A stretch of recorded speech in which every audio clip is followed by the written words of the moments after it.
Buenos días. El pasado septiembre en Extremis se publicó la prórroga de los ERTEs mediante Real Decreto 30/2020.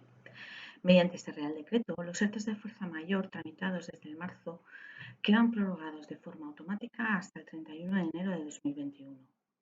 Pero solamente tienen exoneraciones de cuotas a la Seguridad Social aquellas empresas que su CNAE coincidan con los relacionados en el anexo publicado que contiene aproximadamente unas 40 actividades.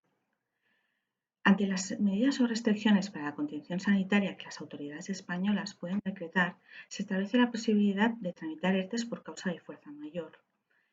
Bien por impedimento del desarrollo de la actividad, estamos hablando de cierres de establecimientos, o bien por la limitación del desarrollo de la actividad, es decir, aquellos establecimientos que tienen restricciones.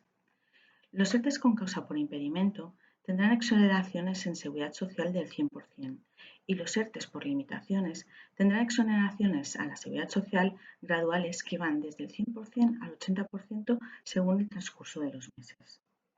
Si su empresa no puede acogerse a ninguno de los extremos anteriores por fuerza mayor, pero necesita un ajuste de plantilla para la viabilidad de la empresa, ya sea mediante la reducción temporal de contratos o por la suspensión de contratos de trabajo, pueden realizar la tramitación de un ERTE por causas económicas, técnicas, organizativas o de producción.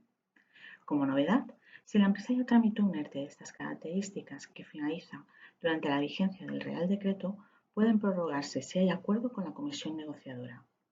Por último, señalar que las empresas que se beneficien de las exoneraciones en la seguridad social previstas quedan afectadas por un nuevo compromiso de mantenimiento del empleo durante un plazo de 6 meses.